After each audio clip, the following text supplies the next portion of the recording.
Um, I was just looking for creative, fun things to do. Yeah. I quit my full-time job in a management position last year in September to be an artist full-time. So I search creative outlets in any aspect to find different people to collab with, and you just never know Yeah. what creative things someone's trying to come up with. I always ask that because like it's always different. Yeah, sure. I'm sure. And how long have you been in this area, like Atlanta? Oh, Atlanta. Most of my life, I consider this one. Yeah. And what's been like one of the most memorable times in your life, or like the most a time that's like really changed you? Oh man. I would say working in animal rescue. Yeah. Yeah, that was my attitude when I went into it. Like, oh, I'm gonna save the world and I'm gonna help as many creatures as I can and do good things. And there's a ugly side to rescue, an extremely ugly side that people I think don't think about. But it's super sad work and it's super unappreciated, and the corporations that run it are super corrupt, and what they're doing is wrong. And it changed my outlook on a lot of things. I've actually heard there's more like suicide in animal care, like animal hospitals, than regular hospitals. Compassion fatigue, yeah. Behind dentists, it's the second. Veterinarians and animal care workers are the second most likely to kill themselves. That's why I quit and decided that, I was working 60-hour weeks, easy. I would work from morning until late into the night. If it had to be done, I would stay. And I walked in the snow. I went above and beyond for every one of those creatures, and in the end, it all boiled down to money and not their lives. And when one of the other people took their life, and it was treated so callously and unimportantly. I was just like, this was gonna kill me. I have to follow my own dream and stop chasing somebody else's dream. And so that's what pushed me. I worked for like 6 more months there, just to get a website in place and my studio up, and just put all the things in place that I'm a business. And that's what I pushed to do. And every morning I wake up and decide what I'm gonna do. That's awesome. That's my dream. It's lovely. It's scary at first, and there's times where it sucks, and there's times where I want to give up. But in the bigger picture of everything, I'm so much happier. So much happier. You gotta just take the leap. It's like society trains you to believe that you have to run the hamster wheel. You have to look a certain way. You have to dress a certain way, talk a certain way, and be a certain way, and do this every day, or else you're an outcast, or you're a weirdo, or you don't belong. But the people that don't belong are the people that are really thinking outside of the box and trying to do things differently. Because what we've been doing is a fucking mess. I love that. Yeah, so can't keep doing the same thing over and over. It's craziness. And it feels like it's kind of a question I like to ask everyone too. Is like, do you believe that your dreams can come true in America, or do you think it's like more set up to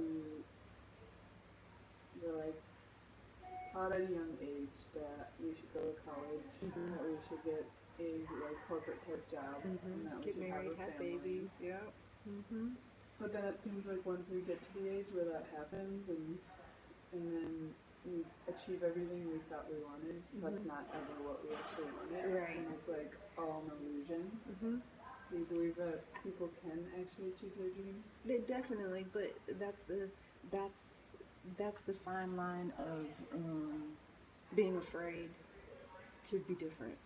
You know, being afraid to walk the other way when everybody else is going the right way. Fake quotation marks. Like, you know, what is right? What is wrong? You know what I mean? There's no, like, so, not to get biblical or anything, but the Bible and those forms of things were put into place to give people rules, give people parameters, so they didn't just go nuts. Laws and all those things are put into parameters so people just don't go crazy. But you can step outside of the norm and go a different way.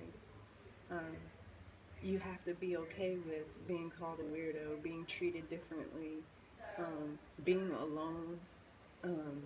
You have to get through all that stuff, and a lot of people, that's where you lose a lot of people, because they like the comfort of fitting in. They like the comfort of being able to talk to people about, you know, what everybody else is doing and what's happening on TV or fashion or whatever. When you start doing things differently, you end up isolating yourself because people don't understand what you're doing. You're weird. Like, why would you throw away all your schooling, or, you know what I mean? Like, why would you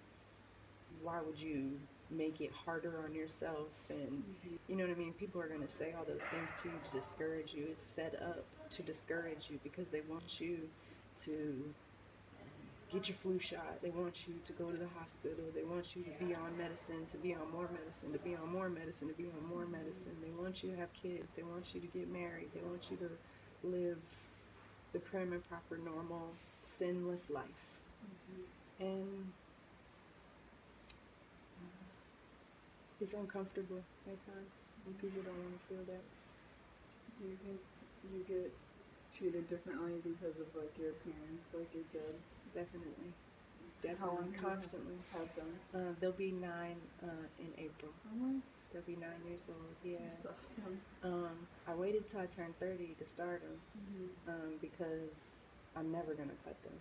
I'll carry them around for life. If they get too heavy, I'll get a little basket and roll them with me. But, like, this is for life. This is my flower, and it grows and it changes, and I love it. People look at me strange. People treat me differently. I have tattoos from my neck to my ankles. I'm covered. So, you know, people always look at me as if, oh, she doesn't have a job. Oh, she's a vagrant. She does drugs. I don't do drugs. I consider marijuana a plant. It grows from the earth. I only take in things from the earth. If I have a cold, I go to sleep. I don't take drugs. I don't take medicines. If something natural from this earth can't heal me, then I don't want to be healed. Like, it was a drug given to, you know, a patent disease given to me. You know what I mean? Like, I just will die. And not everybody thinks that's crazy. You know, a lot of people think that's weird, or it's just what we're conditioned. We're conditioned to believe. Yeah, but people assume that, you know, I do drugs and I don't have a job and I'm probably homeless and I don't do anything. But none of those are true. I have some college. School didn't really make sense to me. It's not for everyone. My grandmother painted when I was young, and I watched her. She sewed when I was young. That's her basket. And I even have, like, her thread in here. Like, I've never sewed in my life. I started, like, 2 weeks ago, literally making these bags. And I made that apron over there. You made all of those already in 2 weeks? Yeah, like, when I start doing something, I just go crazy. I do it. And I feel like my granny left all this stuff in me. You know, she passed it down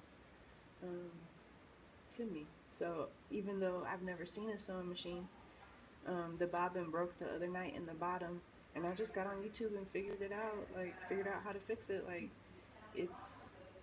I don't know, it's just in me. I just know how to work it. I just pushed all the buttons until it made sense. That's so cool. I relate to that because my grandmother is an artist too. And I don't think I realized until I was older that, like, definitely just somehow like inherited her energy, but it was never apparent to me. Right. But I can totally tell that she inspired me when I was young, and like I do certain things because of her. Yeah. But I'm sure when she dies, it will be even more apparent to me too. Definitely. Yeah, that's awesome. And did you always think of yourself as an artist, or like what age did you, or like as always. alternative? Well, alternatively, growing up, in my age, an artist wasn't a job. Mm-hmm. Now with Cartoon Network and, all the different forms of art there is, it's a real job now where you can make really good money.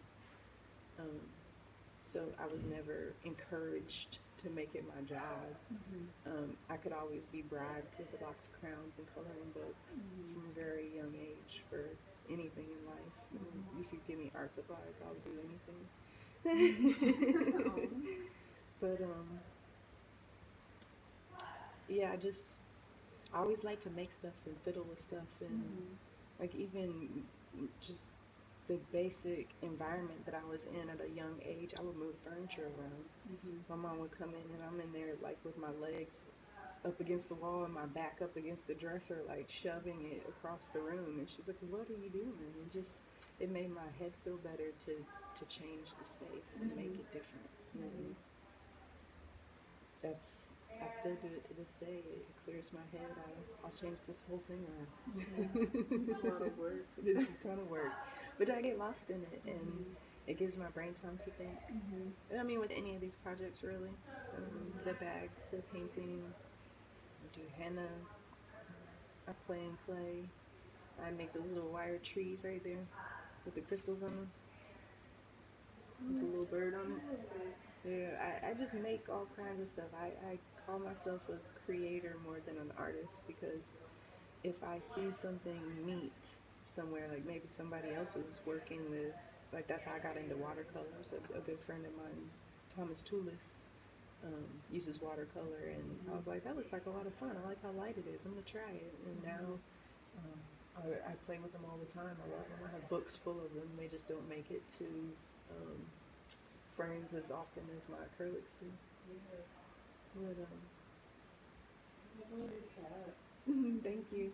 Their stories are on the back. They're all from the shelters that I worked at. Oh, really? Still individual cats you've met around? Yeah. A couple of them are mine. But most of them were from the shelter that I worked at. That one's actually tattooed on my leg. Her name is Kudzu, the little Indian one. Oh. Yeah. She had a litter of babies in the kudzu behind DeKalb County Animal Control, and lived back there for a long time. And they made her come in, and she hated it, but she was really sweet. And all her babies got adopted first, and she had this really fat face. But she turned really, really sweet and found a really good home. I imagine it's like even harder with cats because they're not as social as dogs. Well, they can be. Yeah. But like, It's a different kind of people that want cats. yeah. They are becoming more popular. They are. Reaching out and overstretching dogs in popularness, but it's a different kind of people that like really like cats. Yeah. More of a dog person, but cats have really been growing on. Yeah, I like dogs. I do dogs too. Some of these are commissions that I've done, like, so the ones in frames are prints, like, so the Uga dogs, those were commissioned by me to do, and people came in here and tried to buy them while I was painting them, so I got prints made. And So that one's a print? yeah, anything in a frame is a print, except for that one. That was hand painted directly into the frame, but the rest of the frames are just prints of the original.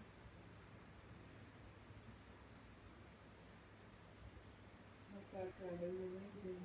Thank you. That's actually, so my neighbor had these giant paintings, and it was like some smoky looking landscape scene type thing. It was real boring looking, and it had like a super giant frame, like inside, matted frame inside of it. So it didn't really even fit. It was weird looking. And I couldn't get, usually I repurpose frames and take out whatever's in there and then put my print inside. Yeah. I couldn't get it open. Like, however they did the frame, it's like super permanent. So I poured paint all over the top of it and then painted that lion on top of that. There's like One little tiny corner over there on the left side where you can still see the white frame through, but it blends in with the paint so you don't see it. But I just painted directly over the glass and the frame and everything. I would never have known that. Thank you. That's my Lion.